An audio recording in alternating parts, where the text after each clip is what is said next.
एवं सच्चिदानन्दविग्रहम् सर्वदा सुप्रसन्नं तं ह्यवधूतं समाश्रये।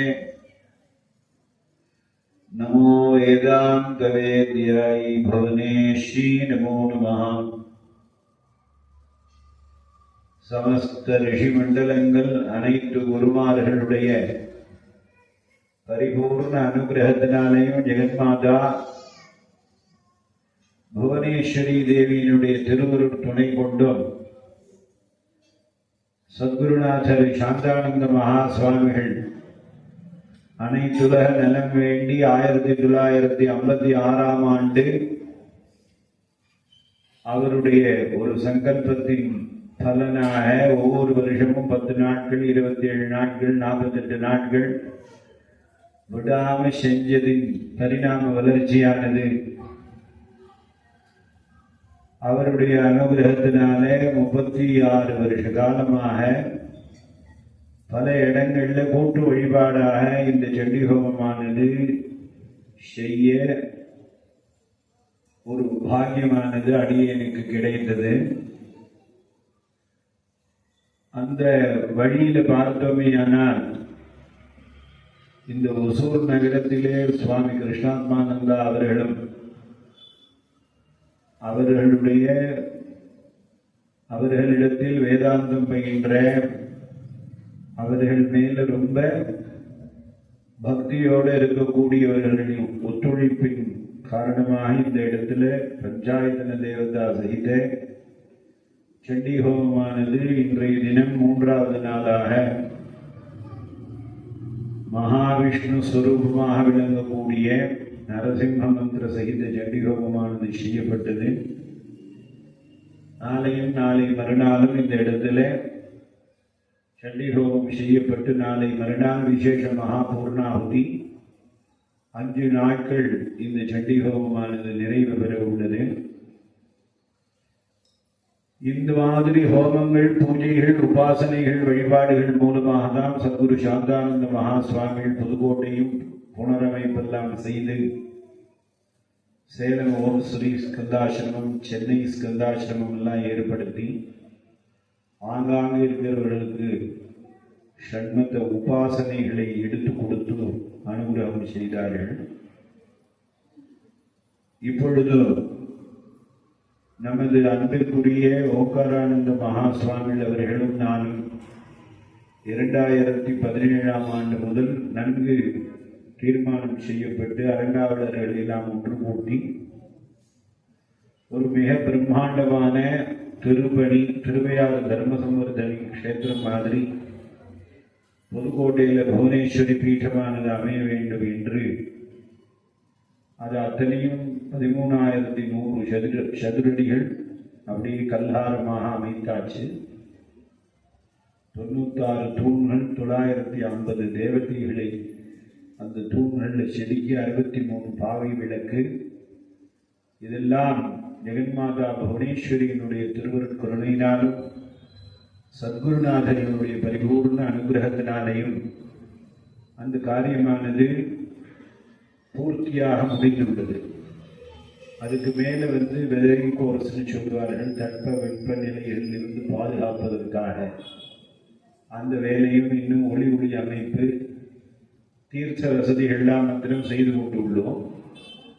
இந்த மாதம் 19ஆம் தேதி சாந்தானந்த சுவாமிகள் அவதரித்த திருநாள் பங்குனி மாதம் விசாக நட்சத்திரத்தில் பாலாலயம் செய்து, அதே மாதிரி 120 ஆண்டுகளுக்கு முன்பாக ஜட்ஜி சுவாமிகள் வைகாசி ஹஸ்தத்தில் அவதரித்தார். அதே நட்சத்திரத்தில் கும்பாபிஷேகம். இது நமக்கு காஞ்சி காமகோட்டி பீಠ ஆஸ்தானத்தில் நிறைய பூஜைகள் நான் செய்தவர், நிறைய கும்பாபிஷேகம் செய்த கும்பகோணம் தினகர சர்மா அவர்கள் தான் இந்த நாட்களை எல்லாம் நமக்கு எடுத்து கொடுத்தார்கள். அவர் கொண்டு வந்த ஒரு பஞ்சாங்கத்தை 1938 போட்ட ஒரு பஞ்சாங்கத்தை கொண்டு வந்தார். சுவாமிகள் கூட அதை வாட்ஸ்அப்பில் அமைச்சு வச்சு அதுபடி பார்த்தாக்க 5-6 வருஷத்துக்கு ஒரு நாள் தான் கும்பாபிஷேகத்துக்கு கிடைக்கும். அத்தனை இது போட்டிருக்காரு. இப்போ நாம ஆவணி சங்கல்பம் சொல்கிறோம். அது எதுக்காக எழுதினார்கள்னு கேட்டால் எனக்கு சொல்ல முடியும். ஆனா நம்மள அறிந்தும் அறியாமலும் அத்தனை வேலைகள் உலகத்தை சுத்தி நடக்கிறது. எல்லா பாவமும் போகணுங்கிறதுக்காக அந்த பிராயசித்த மகா சங்கல்பமானது மகரிஷிகள் கொடுத்துள்ளார். அது மாதிரி அந்த 1938 எழுதின பஞ்சாங்கத்துப்படி பார்த்தோமே ஆனால் 3-4 வருஷத்துக்கு ஒரு திரும்ப தான் ஒரு கும்பாபிஷேகத்துக்கு நாள் அமையும். அது நமக்கு குரு அனுகிரகம் இருக்கிறதுனால சாந்தானந்த சுவாமிகள் அடியனுடைய சத்குருநாதருடைய ஜென்ம நட்சத்திரத்தை அன்னைக்கே பாலாலயம் பண்ற மாதிரியும், பரமேஷ்டி குருநாதர் சமாதியில அவருடைய நட்சத்திரத்தை அன்னைக்கே ஜெகன்மாதா புவனேஸ்வரி மற்றும் பரிவார மூர்த்திகளுக்கு கும்பாபிஷேகம் செய்யக்கூடிய ஒரு பாக்கியம் குருவருள்னால ஏற்பட்டுள்ளது. குருவருள் இல்லையில் திருவருள் இல்லை என்பார்கள். அதன்படி பார்த்தோமேயானால் இந்த சாஸ்திர வித்யா வழிபாட்டிலையும் ஒரு நம்பால பூஜை பண்றாங்க. தசிய சாதகசிய குரு தேவதா ஆத்மா ஐக்கிய சித்தி, இது மூணும் ஒன்னா ஆயிடும் அப்படிதான் சொல்லிட்டு, ஒன்னு இருக்கிறதுக்காக ஒன்ன புரிந்துக்கிறதுக்காக பகவான் இத்தனை பெரிய உலகத்தெல்லாம் படைத்து எல்லாம் பண்ணி திருப்பி அது ஒண்ணுக்குள்ளதான் அடக்கம்ங்கிறத காமிக்கிறதுக்கு இத்தனை நிலையில ஈடுபடுகிறார். அதனால நாம மாத்திரம்தான் வேலை செய்யணும். எனக்கு டயர்டா இருக்கு, என்னால முடியல, நான் கரை டைத்துக்கு சாப்பிடணும், கரை டைத்துக்கு தூங்கணும் வரோம்.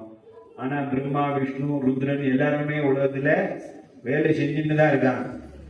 பிரம்மாயன குலாலவன் நியமிதோ பிரம்மாண்ட பாண்டோதரே.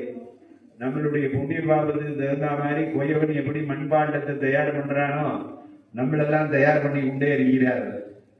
சரி, மகாவிஷ்ணு சௌக்கியமா இருக்காரா, சர்வ அலங்காரமா இருக்காரு, சென்று அடிச்சுக்கிறாரு, எல்லாம் பண்றாரு, பச்சையர் பூர வாசனை, தங்க கிரீடம், வைர மூக்குத்தி, வைர அட்டிய, அப்புறம் சாலகிராமத்தில் தங்கமா போட்டு இருக்காரு, அவர் சௌக்கியமா இருக்காரா?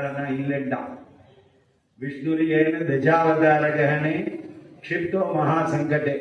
10 அவதாரம் எடுத்து நாமெல்லாம் எப்படி கஷ்டப்படுவோம் அப்படிங்கிறத அவர் நம்ம முன்னாடி கஷ்டப்பட்டு காமிச்சிருக்காரு. சரி, பரமேஸ்வரன் சௌக்கியமா இருக்கானா? இல்ல. ருத்ரோயேன கபால பாணி புடகே பிக்ஷாடனம் சேவத்தை பசிக்கிறது அவருக்கு. அதனால மண்டை ஓட்ட பிக்ஷா பாத்திரமா எடுத்து அனுமூலிட்ட பிக்ஷை கேட்கிறார்.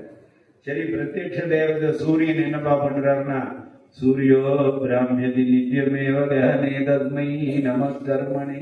இப்ப வேற எங்கேயும் உதிச்சுட்டு இருப்பார். அது நாட்டுக்கு பேர் வேற எல்லாம் வாயில வழியாத பேரா சொல்லுவான் உங்களுக்கு. அதனால அவரும் நிற்காம வேலை செய்கிறார்.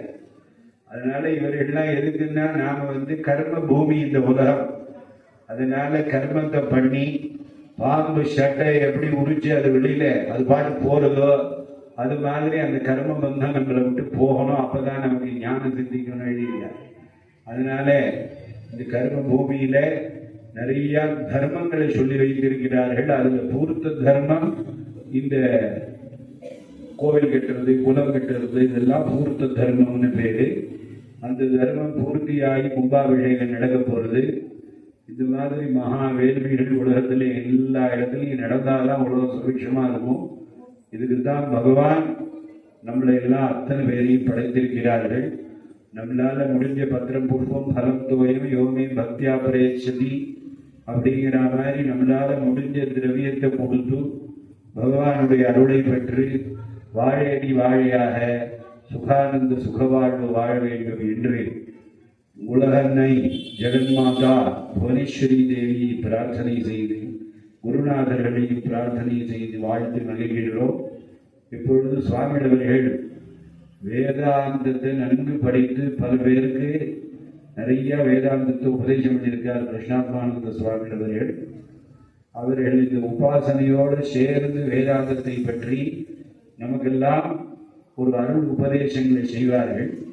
பக்கத்தில் அமர்ந்திருக்கக்கூடிய சுவாமிகள் மந்திர பீఠேஸ்வரி பீடம், அவர் நம்ம ஜெயேந்திர பெரியவா என்று சொல்றோமே, அவருடைய பரிபூர்ண அனுகிரகத்தை பெற்றவர். சாமவேதம் பூர்ணமா அத்தியனம் செய்து அவர் கூடயே இருந்து கலவையில அவராலேயே இவருக்கு மகா வித்தியெல்லாம் உபதேசம் செய்யப்பட்டு நிறைய ஜபங்கள் செய்து பல ஆண்டு காலங்கள் சப்தசதி பாராயணங்கள்லாம் செய்து ஸ்ரீவித்யா வழிபாடுகள்லாம் செய்து காஞ்சி மடத்தில் எப்படி பூஜை பண்ணுவார்களோ மடாதிபதிகள், அந்த மாதிரியே இவருக்கு பூஜை எல்லாம் பண்ண புது பிரிவான்னு அழைக்கக்கூடிய ஜெயேந்திர பிரிவா கற்றுக் கொடுத்துருக்காரு. அதனால உலகத்துல நமக்கு சிலது தெரியும், சிலது தெரியாது. ஆனா எல்லாம் தெரிஞ்ச மாதிரி நாம பேசுறது முதல்ல பேசுவோம். அப்படி இல்லாமல் இதெல்லாம் உணர்வு பூர்வமாக அனுபவிச்சு அதே மாதிரியே அந்த கிண்ணங்கள் எல்லாம் பண்ணி அந்த ஆசனங்கள் அதே மாதிரியே அந்த ஒரு ஒரு அம்பாளுக்கு பீட்டங்கள் எல்லாம் பண்ணி அதே மாதிரியே கிண்ணத்தில் ஜலமெல்லாம் விட்டு பிரமாதமாக நிச்சயப்படி ஒரு 4-5 மணி நேரம் விடாமல் பூஜை பண்ணிட்டு இருக்கக்கூடிய உபாசனா திலகம் சதானந்தேந்திர சரஸ்வதி சுவாமின்னு பேரு. அவர் இங்க ஹசர்கட்டான்னு வியாசர்கட்டான்னு பேரானது. வியாசர்கட்டா அப்படின்னு பேரு, ஹசரகட்டான்னு சொல்றார். அந்த இடத்துல அவர் வந்து ராதாகிருஷ்ண கோசாலையில மந்திரேஸ்வரி பீட்டத்தை வச்சு இப்போ 108 நாள் விடாம அங்கே எல்லாம் அப்படியே வந்து உங்களுக்கு ராத்திரி பகலா ஏதோ பேட் அடிக்கிறாங்க. இருந்தது டே ஆன் நைட் மேட்ச்னு ஏதோ சொல்றான். அந்த மாதிரி 12 மணி நேரம் விடாம பூஜை தான். காத்தால ஆரம்பிச்சா 3 மணி நேரம் பூஜை பண்றதுக்கே நமக்கு இத்தனை ஏற்பாடு சுவாமி பண்ணியிருக்காரு. காத்தால காஃபி, அப்புறம் டிஃபன் காஃபி, மத்தியானம் சாப்பாடு, போண்டா, சட்னி, ராத்திரி இதுக்கெல்லாம் பிளான் பண்ணி எல்லாம் வளைஞ்சா மாமி, அந்த மாமி, இந்த மாமி, எல்லா மாமியும் உருட்டி உங்களுக்கு இது சரி அதை செய்ய ஓடி மேலே ஏறி கீழே இறங்கி இத்தனை வேலைகளை அவர் பண்ணியிருக்காரு. ஆனா அங்க பார்த்தீங்கன்னா நீங்க என்னன்னா அது கோஜால குக்கிராமமா இருக்கு, போனா போயிட்டே இருக்கு. அங்க பார்த்தா 12 மணி நேரம் இவர் வந்து உங்களுக்கு ராத்திரி பகல் இல்லாமல் நிறைய பூஜையை பண்ணி அனுகிரகம் பண்ணிட்டு இருக்கார். அந்த சுவாமினி இங்க வந்திருக்காரு உங்களுக்கு. அதனால என்னன்னா தரிசனாதேவ சாதவா. அதனால இப்ப எல்லாரும் நம்ம ஆதித்ய யோகிநாத் இருக்கிற சன்னியாசிகள் எல்லாரும் எம்எல்ஏ இன்னும் பாக்குறாரு பொழுது வரும். அதனால உங்களுக்கு எல்லா சுவாமிகளும் ஒற்றுமையா இருக்கணும், அப்பதான் நாடு நின்னா இருக்கும் அப்படிங்கிறாங்க. கரவேட்டி கட்டி சட்டையை போட்டுட்டு போனதெல்லாம் போறோம். ஒருத்தர் தண்டத்தை பிடிச்சி போங்க, ஒருத்தர் உலகையை பிடிச்சி போங்க, ஒருத்தர் திருவிழத்தை பிடிச்சி போங்க, ஒருத்தர் கிண்டியை பிடிச்சி போங்க, அப்படியே பிடிச்சிட்டு எல்லாரும் எம்எல்ஏவா ஆகணும்னு கூப்பிடுறாரு. அவரும் தயானந்த சுவாமிகிட்ட எல்லாம் இருந்திருக்காரு உங்களுக்கு. அதனால அப்படி எல்லா சுவாமிகளும் ஒன்னா சேர்ந்து இந்த உலகத்துக்கெல்லாம் பாரத தேசத்துக்கெல்லாம் நல்ல விழிப்புணர்வை ஏற்படுத்தி எல்லாரும் அடுத்த சந்ததிகள் ஆனந்தமாக சுறுசுறுப்பாக சோம்பேறித்தனத்தெல்லாம் விட்டு ஆனந்தமா இருக்கணும்னு அம்பாயிட்ட பிரார்த்தனை பண்றேன். திருப்பதிக்கு எல்லாரும் பங்கு கொண்டு போவோம், எல்லாரும் புதுக்கோட்டைக்கு வாங்குவோம். நம்ம என்னென்ன தர்மங்கள் பண்றோமோ நமக்கு அத்தனையும் பல மடங்கா திருப்பி வரும். பூர்ணாதர் விபராபதா சுபூர்ணா புனராபதா. அதனால கொடுக்க இறைச்ச கிணறு தான் ஊரும், கொடுக்க வளரும். இதெல்லாம் வந்து உங்களுக்கு பிராஜாபத்தியோ ஆரண்ய சுபர்ணே இது ஆரம்பிச்சா ஒரு கிளாஸ் எடுத்தாருன்னா 108 நாள் இந்த ஒரு அனுபவத்துக்கே கிளாஸ் சொல்லுவார். தானே நந்தோ மித்ரா பவந்தி தஸ்மாத் தானே சர்வம் பிரதிஷ்டிதம் அப்படின்னு. அதனால எதுக்கு சொல்ல வரேன்னா அத்தனை இருக்கு வேத சாஸ்திரங்கள்ல. அதனால எல்லாருக்கும் ஜெகன்மாதாவினுடைய அருள் பரிபூர்ணமாக கிடைக்கட்டும். சுவாமிகள் இப்ப வேதாந்தத்தையும் உபாசனையும் சேர்த்து அருள் உபதேசம் செய்வார்கள். அதை செவிமடுத்த உடனே நம்ம பூர்ணாவதி செஞ்சு பிரசாதத்தை பெற்று ஆனந்தமாக சந்தோஷமாக வாழலாம் என்று சொல்லிக் கொண்டு வாழ்த்துவோமாக. ஜெய் புவனேஸ்வரி, ஜெய் குருதத்தா, ஸ்ரீ குருதத்தா.